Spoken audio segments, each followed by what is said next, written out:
Eli, how do you get motivation to write your sessions? Also, do you like taking things like books or shows? So, motivation is a tricky thing. Um, a lot of people will kind of sometimes equate it with inspiration, which I think is a trap. I think inspiration is awesome, and when we do things that are creative and we get inspiration, it's like a freebie, right? It's sort of like the invincibility star in Mario. We should enjoy it, run with it, but we can't expect it. Um, the motivation sometimes is pressure, right? Um, D&D is we're sort of all party planners.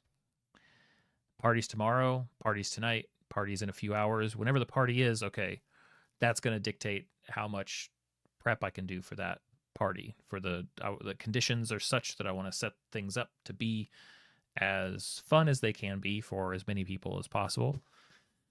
And in terms of ideas, sometimes those will come from the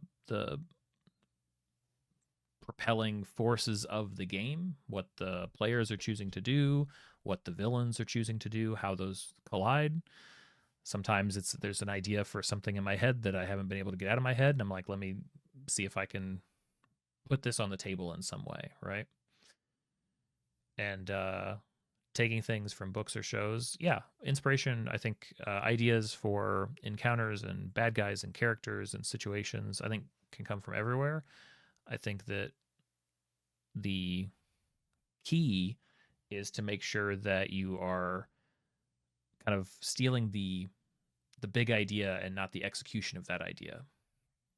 I've made a video about this once before, but if you like something that you see in a piece of media, try to dig down and figure out what's actually going on there and what the idea really is without kind of trying to duplicate the exact execution of that. Um, and the only other thing on that topic is make sure that if you want to seem more like a genius, explore roads that people don't. Watch shows and read books that are less common. The more that you find yourself on the fringes of some of this stuff, the better you'll be able to pull ideas and inspiration that people have never heard of before. Um, if you watch all the same stuff that everybody else does, especially the people at your table, uh, depending on what flavor of game you're going for, you might end up a little bit in a sillier territory than you want to by making references that are maybe too direct or that people catch, versus if you kind of bring stuff to the table that is less common. Gibson, you'd be curious to contrast that with the creator being inclined to put yourself out there building something every day. Which part? Oh, shoot, what did I say? I don't know what I said to contrast it with. Our D&D series is something you couldn't do. Your interests are fairly narrow. Yeah. I mean, I'd like to see R and D expand into a book club, but it's just not in the cards right now. There are definitely differences, but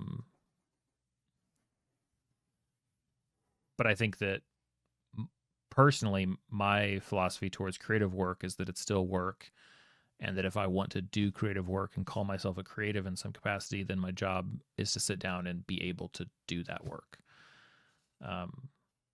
So it's really important to have tools and methods to sort of generate ideas or generate fun ways to go, or sort of iterate on stuff and push things. Like you'll see that a lot in the writing streams, because we can't afford to go like, I don't have any ideas, I guess, whatever,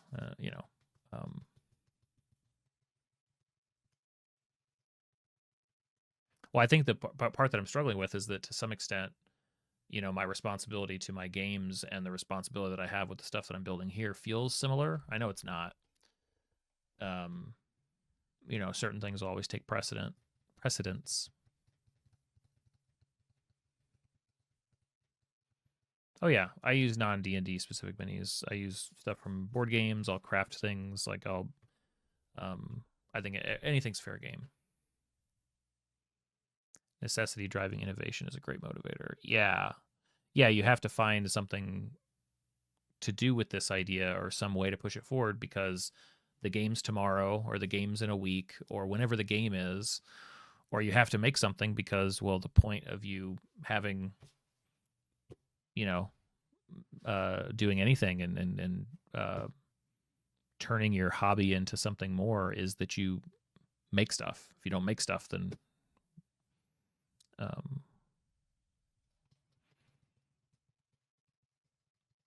I think that's the one aspect that the stream contributes that is difficult to get otherwise. There are things that I've written and created on stream that I might not have ever done like on my own. Like to say like, okay, well, I'm going to do like a writing stream because I feel like I haven't created something in a while, and just throwing out a premise or just asking the stream chat for ideas and throwing them on the page and then starting to just riff on them and create something. That's obviously unique to having, a collaborative group to work with. I really enjoy the, process of creatively collaborating on stuff. I like that a lot. Have you read The Artist's Way? I have not. Maybe I should add it to my book list. Good questions. Good stuff, guys. If it wasn't 2:15, I would keep answering them, but I'm going to call it a win. Got some good stuff done here.